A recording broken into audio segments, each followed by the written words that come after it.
There are fears Hawthorn coach Alistair Clarkson could be sidelined for the rest of the year as he battles the rare Guillain-Barré syndrome. Survivors of the condition are offering up their support, including a triple Brownlow medalist and a Melbourne man who almost died. Seb Costello met him.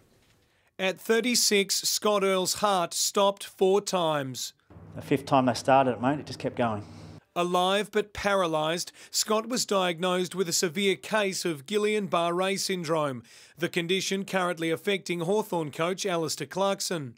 Basically, it is an autoimmune disorder that attacks the nervous system, but it's not the spinal cord itself, it's the nerves once they leave the spinal cord. Motivated to one day play with his daughter Miller, Scott threw himself into rehab at Caulfield Hospital. You're told you're never going to walk again. That's a tough day, and to lie there and think, no, you're wrong, I'm going to walk out of here. Forcing himself out of a wheelchair and using every day to get closer to the goal of walking by himself. And I pictured in my head it was going to be a bright sunny day and I was going to walk out of there. And after 6 months of exercise and hydrotherapy, that day arrived. Yay, here he is. Experts stress Guillain-Barré syndrome is a highly variable condition. Alistair Clarkson's doctors would be the ones with the clearest picture of his diagnosis, but it's likely he'll spend some time in a facility like this, given most cases require rehab. And I hope Alistair recovers as quick as he possibly can, and I hope he's going to be all right. I'm sure he will be. Meanwhile, 3 years later, Scott is training for Ironman triathlons and has his own advice for the dual premiership coach. The most important thing is to keep the positive mindset, you know, and a positive mindset can overcome anything, and I honestly believe that's what got me through. Seb Costello, 9 News. The Socceroos.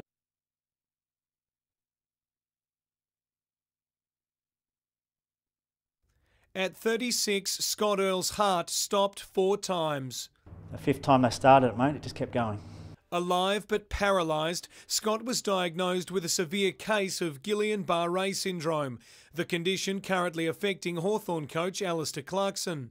Basically, it is an autoimmune disorder that attacks the nervous system, but it's not the spinal cord itself, it's the nerves once they leave the spinal cord. Motivated to one day play with his daughter Miller, Scott threw himself into rehab at Caulfield Hospital. You're told you're never going to walk again. That's a tough day, and to lie there and think, no, you're wrong, I'm going to walk out of here. Forcing himself out of a wheelchair and using every day to get closer to the goal of walking by himself.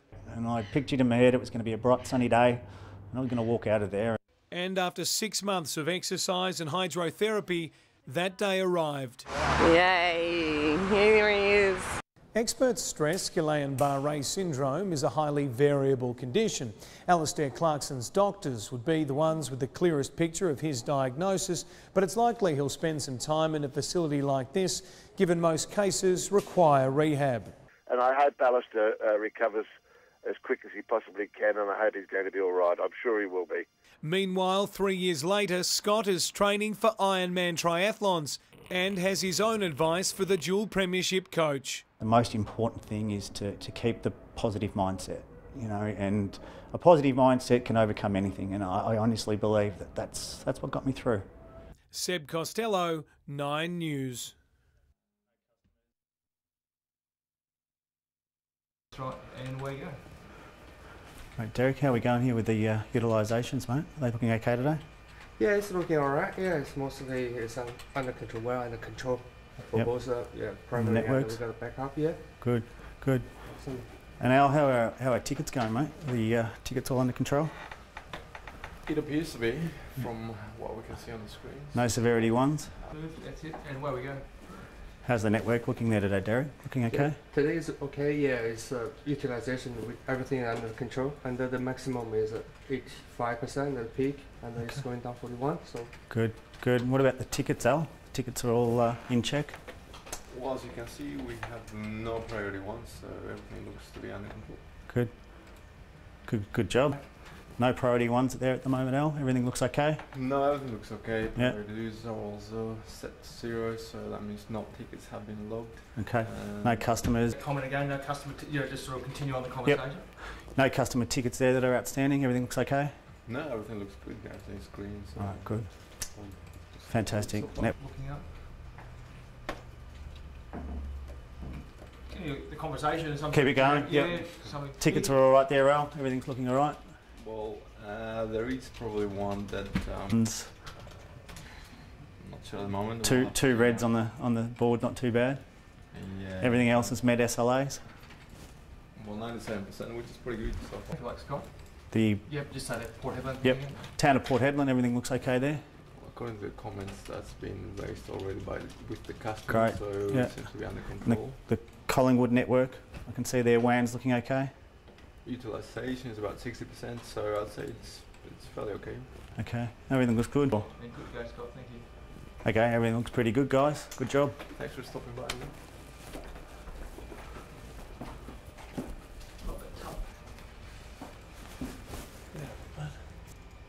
How old's your little girl now? She's coming up to 4. Fantastic. Oh yeah, she's it's grown up pretty. school. Nah, kinder, No, so yeah. becoming cheeky and you know, at a good age, really Yeah, good yeah. age. Yeah. Don't rush it. No, Plenty of time. Yeah, okay. I'll keep that in mind. I think you'll be trying Trying to rush it or just well, here, I'll grab this for you. Yeah. So when I was in rehab, I ended up writing a book. Good on you. I don't know if there's any way you can get one to Clarko. Yeah, mate. It's a diary, is it? Or? Well, it started out as a bit of a diary. I was sitting in rehab, and you know, when you're lying in bed 8 hours a day and you can't do much. And I got the use back in my left hand. I thought I wanted to read. No, mate, it's just the transfer. And we're rolling, mate. Well, let's start at the start. How would you describe your lifestyle? You know, the sort of bloke you were before all this happened. Yeah, I was a pretty average guy. Kept fairly fit and healthy, and loved my surfing, and kept pretty active. I was a new father, a little 3-month-old baby girl, Miller, who kept me on my toes, and so juggling work and trying to keep fit and healthy, I was never, very rarely sick, and until that fateful day. How sick did you think you were? Yeah, I thought I was just a bad flu. It started off with flu, or trip to the doctors, and at that point I jumped into bed for a couple of days. I just had a great rest at Easter, so I was pretty well rested and had thought I was on top of everything. But yeah, a quick trip to the doctors, and then a subsequent trip after that, you know, and within a week I'd gone from a bit of a flu to pretty weak and falling out of bed, and lost all the muscle strength in my legs, and so I was sort of holding on to walls as I was walking down the hallway, and it was at that point we decided it was probably a little bit more serious than a flu. You had a collapse, didn't you? Yeah. I sort of collapsed a couple of times, once in the hallway, which was just at home, but the second time was at the front of the doctor. The second time I'd been sort of sent home and said, look, here's some tablets, and go and jump back into bed. Getting back into the car, I sort of fell over, and a passerby picked me up and said, you know, are you all right? And I sort of jumped back into bed and thought I'd get better. What happened next? It was a Saturday morning, about 3 years to the day almost, where we went down to Cabrini and straight into ICU, and thankfully the gentleman on that morning, Dr. Wodak, neurologist, had become very familiar with Guillain-Barré syndrome, and he had me diagnosed within 5 minutes, and sort of said, look, you know, there are some good news and some bad news.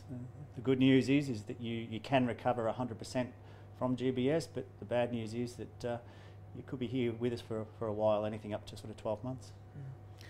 Why did you go to the hospital that Saturday? Yeah, I just sort of got to a point where I think that the antibiotics weren't working. I was deteriorating, and it had been a week, and to steadily get worse for a week, it was actually my partner at the time who called my mum and said, come and get him. It was 7 o'clock bright and early on a Saturday. He's no good. Let's get him in there and get this checked out. How did that? Did you have any? When he says the words to you, you've got GBS. Did you have any idea what he was talking about? Yeah, first thing I did, reach for my phone, Google. You know, Guillain-Barré syndrome. He had to write it on a piece of paper so I could spell it. And then I read about the first 4 lines of Wikipedia, and then I turned the phone off and I didn't look at it for about 6 weeks. I didn't want to know, you know, all of the grim statistics and the Google analogies of what GBS was. I'd read enough and I'd been told enough that it was serious, and I thought, right, well, we're in for a bit of a battle here. Let's just treat every day as it comes. And at that stage, are you thinking, maybe I've already seen the worst of it? Yeah, you know, you leave hospital, or leave home first thing on a Saturday morning. I thought I'd be home in a couple of days. They took me up to the ward, and I thought maybe 2 or 3 days tops, and they'd given me some treatment, and I thought I'd be home within a week. And you know, every day that sort of crept by, I just found myself deteriorating and getting sort of worse and worse, to the point where, you know, I had to use a lift to get me out of bed, to take me to the bathroom to shower me. And I think it was at that point, after about a week or two where I was deteriorating, that I think it sort of set in and hit home then that this was a little bit more serious than just a cold or a flu, or GBS was certainly very serious. What physical changes were you noticing over that period? GBS, typically it starts with the extremities, so my feet and my fingers were quite numb, and I was losing feeling and function. And so with that, you become very reliant on the nurses, and you know, they were wonderful, and family. You know, my dad was bathing me, and I always had family bedside to help me out and to keep my spirits high. But I was losing function. My body was just deteriorating. I was losing weight. The nerves were just deteriorating at such a rate where you know, within a week or two I was partially paralysed, and then within 3 weeks you know, fully paralysed. What's that like? Yeah, when you're fit and healthy and have played footy all your life, and you surf and you're active, and you go from being a normal, very active person to completely paralysed and completely reliant on everyone around you to do the most menial tasks like feeding and brushing your teeth and bathing and going to the bathroom, it's you certainly leave your dignity at the door. You know, you very quickly have a reality check of the seriousness of the situation. So yeah, I knew at that point, you know, that things weren't great, but unfortunately they got a little bit worse. It must be so unusual, is an understatement, for a fit and healthy bloke in his 30s to go to move his arm and it just doesn't respond. Yeah, the brain was working, and this is the challenge, is you're thinking clearly and everything, you're sending the signals, but you know, the nervous system is not responding. The myelin sheath's been destroyed around the nerve, and the signals aren't getting from A to B, and so you can look at your toe and think you're trying to wiggle it, and it just sits there and doesn't move. And that wasn't the worst of it? No, look, the fear all the way through was that when it gets quite severe, and I'd been there 3 weeks, and I was getting to the point where they thought I may have plateaued, but unfortunately it got to my lungs, and that's you know, in the most severe cases where that will happen. And it was a Sunday evening around 6 o'clock. I was sitting there with my father, and they whisked me down to ICU, and my breathing was quite shallow, and they just sort of thought we'd better get down there and observe him for a little while. And I don't remember too much from there. Within a day or so, I sort of had some breathing tubes inserted, and they took the steps of putting me on life support, so a tracheotomy, at which point the machine does all the breathing for you, and only the most severe cases you sort of get to that point. But I'd got there, it was 3 weeks from the time that I'd been admitted to the time I hit ICU, and I was in a coma for about 4 or 5 days, where they put me in an induced coma just to let my body sort of try and recover whilst the machines were keeping me ventilated. Now, you'd obviously have limited, if any, memory of that period. What do you know about what happened? Yeah, you're right, no memory at all, and it was only probably in the sort of the days or weeks after that, yeah, the stories surfaced of, I guess, the trauma that my parents had to go through, and that was... So before you, I'll just... Yep. There. You're in a coma, your family has gathered around. What happened during those 4 or 5 days? Yeah, look, I found out a little later on that during the time I was in an induced coma, that my heart had failed a couple of times, and so, you know, my parents got a phone call that no parent should ever receive, and that was, you'd better quickly come down to the hospital, that he's not in a good way, and we need you to come down here pretty quick. So they raced down, and at that point the doctors and the ICU nurses at Cabrini had revived me 3 or 4 times. My heart had stopped, and the condition had got to the nerves around my heart, so they were on standby, and from the stories that get told, sort of celebrating every 30 seconds or minute that the heart was going after every time they started it again. So at that point they didn't sort of hold too high hopes that things were going to improve, and the 5th time they started it, mate, it just kept going. It wasn't my time. Have they told you what that was like for them? We've got a few special nurses in ICU that I still think about a lot, and there's a couple in particular that were there, that day, and they saved me multiple times. And so, yeah, they're just incredible. They're the most amazing people in my life that gave me a second chance. What is that like to sit here now, the way your life is, to think you were seconds away? Very lucky. I think now I appreciate just the small things, the time with my daughter, my family and my close friends. Life's got a pretty cruel way sometimes of sorting your life out, and I think it did that in many, many ways. Some really good, and it took an illness to sort that part of my life out. But 3 years on, and it was a long battle and a long recovery, both physically and then emotionally. But the last 6 to 12 months have been pretty good. I'm sorry about that, mate. That's right. That is... Who is that? Grab it if you need to. I don't think it's... yeah, well, I mean, before we move on, I mean, let's talk about that day, because that, I think, is the best example of how serious this condition can be, because it must have just been a heck of a roller coaster day for you folks. Yeah, I think Dad tells a story that he received the call from the hospital, and they said, we'll call you back in half an hour. And he didn't tell Mum, probably a good thing. And he sat there and said it was the hardest half an hour he's ever had to endure, to wait for that second phone call. And at that time they had to come down and again be faced with a situation no parent should ever have to see, and that is that there's a chance that I wasn't going to pull through. And some of them smiling on me that day. It wasn't my time. And mate, you've won that battle, but the war was still far from over, if you like. Yeah, funnily enough, ICU's the easy bit for me. I was weighted on hand and foot. I had specialists, neurologists, physiotherapists. I had every amazing specialist around me to keep me improving. But then you go off to rehab, and I ended off at Caulfield Rehab, and that's where the hard work began. And I really needed to, pull myself together and realise that the result of my mindset and the work that I put into my recovery was going to determine the outcome. So that's where things got tough. Take us through what the process is for coming back from an emergency like that. Yeah, well, I remember the day pretty vividly. I remember coming into Caulfield in the back of an ambulance. In my head, I said, I'm going to walk out of here, and I pictured it. And there was a big tree at the front gate, and I pictured in my head it was going to be a bright sunny day, and I was going to walk out of there. And it's pretty far-fetched when you're going in on a stretcher, paralysed, just come off life support, and not knowing how many months it was going to be.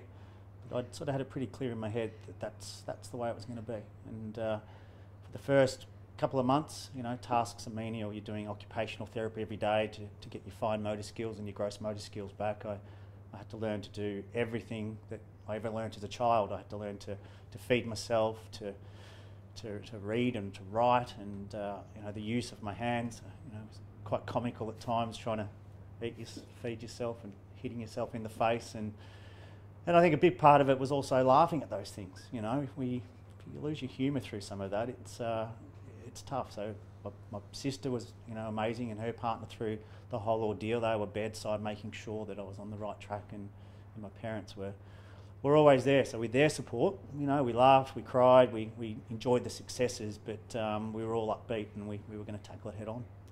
It's amazing to hear you talk about it in those terms, because that day came almost exactly as you described, didn't it? Yeah, it did. From the early days when you're told you're never going to walk again. That's a tough day, and to lie there and think, no, you're wrong. I'm going to walk out of here. And when you've been told you're not going to, maybe a little naive, but I just knew if I kept putting the work in that 80% of people that get GBS can recover to 100%, and so I just was going to be one of those 80. I was going to be in the 80, the top 80% that I was going to walk out of there. And again, through the efforts of it's not 5 or 10, it's 50 to 100 people that would have looked after me into that time at Caulfield. They got me out of there. you know, and a lot of hard work from my team, my family and friends and everyone around me. But yeah, their hard work and putting that into me gave me the best opportunity to walk out of there as I wanted to. How did you keep that determination? Yeah, I think the mind's a marvellous thing, you know, and you know, when you're in a rehab facility, and I was surrounded by many people that were worse off than me. I was young and I still had a chance of recovery, and so I had to keep a hold of that. There were people around me that weren't as fortunate, and I think that as long as I won every day, winning every day was critical, and it could have just been a small success. You know, today I did something better than I did yesterday. If you win every day, you're going to come out on top, and that was just a bit of a motto. You'd have your down days, and you'd have some days where you didn't want to get out of bed, but you knew that you just had to win each day. Because not only you had to reteach yourself to walk, to take it back a few steps, talking was something that you couldn't do, obviously, when you were in that coma, wasn't it? Yeah, with the tracheotomy, and I think back to ICU, and it's an incredible time to look back now that you're quite literally locked in your head. You can't move, you can't talk, you can't eat.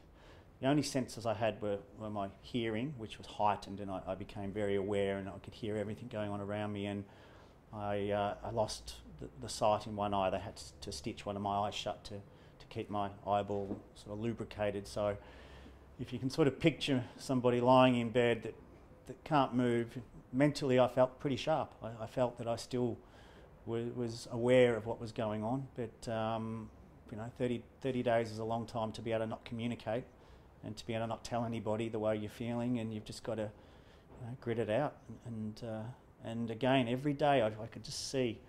It took me about 5 days to do that simple task. And I used to sit there for hours with Mum and Dad, and they would push it down just to do that. And then they said, "Great, you've done that. Now do the next finger." I didn't think there was any help, any hope. I'd just been able to do that one. How was I going to do that? It's going to take me another 5 days, but it didn't. It took 2. The next one was 1. And then I sort of saw that, hey, I'm improving, I'm getting better at this. Because share with us your first words when the tube came out and you were able to talk. Yeah, I said, I'm back, welcome back. I had a lot of stories to tell. I think actually the exact words were, "It's good to be back." And Dad was there, and the story goes that I didn't shut up for a few days. They said I sort of made up on some lost time of wanting to talk to the nurses and share with them that every story they told me, everything that they had talked to me about, I remembered it, and I wanted to now give something back and talk to them about it and converse with them. And so that was a milestone day. Getting off life support is a pretty big day in anyone's life. What's life like now, mate? It's great. Yeah, it's rehab's gone. I still spent quite a bit of time as an outpatient, and went back to Caulfield a couple of times a week and spent a few weeks with my parents, getting back on track, and then I needed to get back to living on my own again. I need to get back to doing the things that I used to do, and coming back to work a couple of days a week. And physically it was taking months and months and months to do the little things, to be able to jog, to be able to swim properly. And back then my biggest passion was surfing, which is pretty hard when you can't feel your feet. Trying to stand on a surfboard, which and keep balance was impossible. And still to this day is probably my biggest challenge. But found other activities and other sports and other interests to keep fit and healthy. Mate, you've come out the other side of this. There'll be a lot of families watching this with interest. And a lot of people, I guess, football fans now because of what's happened to Alistair. I mean, what's your message to those who care about somebody who's going through this? Yeah, it's to keep the faith, keep strong and positive. This can be beaten. I was as bad as it could get. They had written me off a couple of times, but I'm back now to almost 100% health. And I've seen a lot of GBS affected patients in the last 2 or 3 years gone into various hospitals and spent time with the families and with the patients and just said, look at me, do your work, do your rehab, listen to your body. If you're tired, rest. Don't try to take on too much. But the most important thing is to keep the positive mindset, you know, and a positive mindset can overcome anything, and I honestly believe that that's what got me through. Just the positivity of believing you can. So despite the seriousness of this, we could hopefully and quite likely see Al Clarkson coaching again. Yeah, look, you know, I'm not aware of the severity of Clarko's case, but you know, we can only hope that it is a mild case, in which case it still will be a little amount of time, I would think. I don't think it'll be any time soon. Even the most mild cases can be, you know, months out of action. We're on the plane, I think. Talking about we might see Clarko coaching again. Yeah, you know, we can only hope that it is a very mild strain of GBS, and you know, with a bit of luck, I understand they've got onto it pretty quick, and the treatment started straight away, which is the best news we could ask for, because quite often it's the diagnosis of GBS which can often lead to a prolonged first week or two before they can get on top of it. So yeah, let's hope he's back on his feet sooner rather than later. But you know, I'm sure he's going to have the support of his club and most importantly his family around him to support him through this hard time. And you know, the specialists at the hospital, they're brilliant. They'll make sure he's got every chance of recovering. And mate, you've not only got your physical capabilities back now, you're pushing yourself physically. Yeah, it's again, it's funny once you recover from something like this, you take for granted some of the simple things that you used to do, the running, swimming, and so set a bit of a challenge. There was a few of us at work that got together and did a corporate triathlon a couple of years back and enjoyed that. So I set a bit of a goal for myself to do a half Ironman, which I did earlier in the year in February, the Challenge Melbourne. So that was a big step up, but again, you know, mentally there was a lot of times when things would get tough in training and out on the course when I only had to draw upon the really tough days. You know, I've had some pretty tough days, so what I was out there doing was kind of enjoyable, and training for some other events this year. Looking forward to the Noosa Triathlon later in the year, and we've got a good bunch of guys now that we train with often that we're all about sort of, I guess, a bit of a cleaner lifestyle, eating well, keeping active, and exercising, you know, fairly regularly to keep ourselves fit. Terrific, mate. Well done. Thanks, that's Ed. brilliant. Well done. So, mate, how do you think it happened for you? Yeah, look, GBS is typically happens for one of two or three ways. It's usually a gastro infection or a severe diarrhea or something like that, which wasn't me, but I think for me it was an upper respiratory tract infection, which is sort of one of the most common ways. And again, sort of it's not a lot of research on, you know, why me and not the next person and what it is that brings it on. It's not something you contract or something you catch, or it's still a little bit, I guess, unknown as to, and I haven't got any concrete answers as how I contracted GBS. Beautiful. And go for it, I'm rolling. Yeah, okay. Yeah. So, up straight. Sure. Yeah. Okay. Yeah, okay. And so I would imagine, you know, since all this has happened, you've really had to educate yourself. Do you find yourself a bit of an expert on the subject now, having gone through what you've gone through? Yeah, look, when I got to rehab, and had the use, you know, of my hands again, that's when I wanted to learn. So there's two treatments. Mm-hmm. They've given him the second treatment before this was when they were wheeling me down. You're going to be all right. Mm-hmm. And I said, when I'm out of here, so we're going to Hawaii and we're going to go surfing together. Had you been before? Never. Mm. No, and we got out, and when I got out of hospital and I was sort of well enough, I said, come on, we've got a promise to keep. So we, as a family, we went to Hawaii, and it was one day where it was sort of nice and small. We just grabbed a board each and paddled out, and you know, had a pretty emotional moment with the family. You know, everyone, mum, dad, sister, and we paddled out together. And I was still really weak, and dad hadn't surfed for 25 years. Really? Yeah. So we.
Yeah. And terrific. So it was just here there's like when we can put your name and proper title on the tape and get all that right? Yeah, that's fine. Do you want to So if you can say that in the microphone. my name and spell it as well? No, you hold it. Yeah. Oh, do you want me to spell my name as well? Sorry. Yeah, that'd be great. So it's Genevieve Tolle, which is Genevieve, surname Tole, and I'm a senior physiotherapist in neurological rehabilitation at Caulfield Hospital. All right, well, look, let's start with Scott there. He's our case study for today. What kind of patient was he? Scott was certainly a very inspirational patient, worked really hard during his rehab stay, came from a very significant diagnosis of Guillain-Barré, and certainly worked very hard to get to where he is today. How does it feel for you as a physio when somebody who's gone through what he went through on their own 2 feet is able to leave rehab? That's certainly the part of my job that is most rewarding. As a physiotherapist, being able to help people achieve their goals and get back to what they were like beforehand is a real honour, I guess. Excuse me, Seb. It's been in the air. Thank you. At the risk of repeating yourself, we might do it again Sure. as we've changed the shot. So, Sure. What sort of patient was Scott? Scott was certainly a really inspirational patient. He was someone who had quite a severe case of Guillain-Barré syndrome and worked really hard to get back to running in triathlons and competing and getting back to surfing, and certainly a really motivated and hard-working patient. How would you describe his determination in rehab? I think that it's a real joy to work with someone like Scott, who is that determined and that hard working. It certainly makes my job as a physio a really fantastic one, to work with someone that is so dedicated to getting well again. Did he exceed your expectations? It's always a tricky one because the course of Guillain-Barré syndrome is very varied, and we always hope that people will have a recovery as good as Scott's. Certainly to see him getting back into cycling and running and surfing and doing all those sorts of things is a fantastic outcome for him. So was he not the sort of patient you had to work hard to motivate? Definitely not. I never had to push Scott or ask him to work harder. He was always at the top of his game and always worked very hard. I mean, you guys should take credit for the incredible transformation that it is. I mean, you look at those before photos, and I think sort of 29 kilos between him as an inpatient and the man we see today. It's quite striking. Yeah, I mean, I would like to think that we definitely have a big part in it, and certainly to help someone like Scott through his journey and get back to such a fantastic outcome is one of the best parts of the job that I do. You would work with a lot of GBS patients. What or have experience working with them? What role does rehab play for them? So depending on the severity of the disease, to talk to Scott's case when he first came to us after about 3 months in an acute hospital, he couldn't sit up at all, he couldn't stand, he had no movement in his legs. So certainly a big part of physio early on is actually teaching someone how to sit upright again and how to use their trunk muscles, and then slowly, as their nerves repair, starting to strengthen his legs again, and then teach him how to stand up again and teach him slowly how to walk again. You mentioned the paralysis there, and that might be why people make this assumption that it's a spinal related infection, but that's not the case, is it? Or not necessarily the case? So basically it is an autoimmune disorder that attacks the nervous system, but it's not the spinal cord itself, it's the nerves once they leave the spinal cord, or what we call the peripheral nervous system. And our peripheral nerves make our muscles work, they allow us a feeling of touch and sensation, and so all those sorts of things can be impaired in someone that has Guillain-Barré syndrome, even including the muscles that help you to breathe.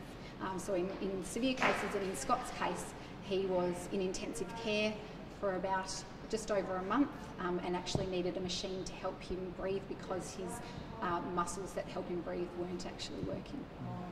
Because not every GBS patient will go through the difficulties that Scott did, will they? No, so GBS is a very variable disease. There are very mild forms of it, and then there are quite severe forms of it, and everyone's journey is very, very different. In Scott's case, he was quite a severe case of Guillain-Barré, but on the upside, he had a really excellent recovery. It seems to be a bit unclear how exactly people get it in the first place. It is a bit of a medical phenomena, and whether I'm the right person to talk to that or not. There are theories around what can cause it, whether it's often associated with a virus that causes your immune system to actually attack itself, but they're still working that out. Sounds like hard work, this rehab, when you've had a significant bout of GBS. I mean, it's a completely life-changing event, for someone like Scott, who was very fit, very active and healthy, and, within a week was extremely unwell, on a ventilator, completely paralysed. It is a life-changing event.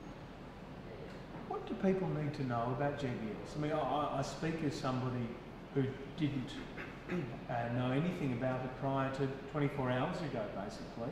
If sort of awareness, I'm sure, is important. What do people need to know about GBS? I mean, it is a very rare disease. It is a disease that has very different courses of outcome, very different variations in how severe it is, but certainly that it is something that affects the nerves, and our nerves are responsible for helping us move and feel things and breathe. Sorry.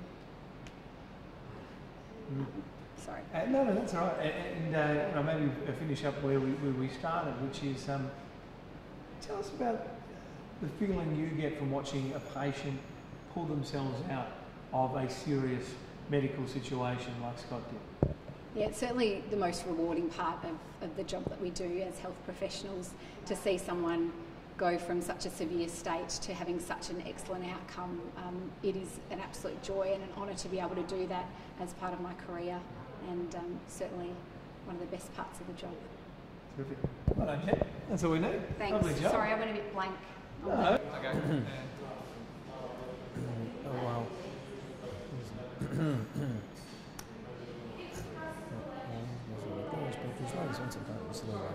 In most cases, go to rehab. Experts stress that Guillain-Barré syndrome is a highly variable disease. While Alistair Clarkson's doctors will have the clearest picture of his diagnosis, it's likely he'll spend some time in a facility like this, given most cases require rehab.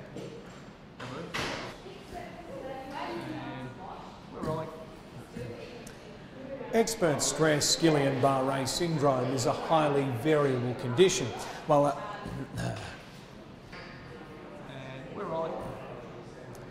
Experts stress Guillain-Barré syndrome is a highly variable condition, and while Alistair Clarkson's doctors will have the clearest picture of his diagnosis, it's likely he'll spend some time in a facility like this, given most cases require rehab.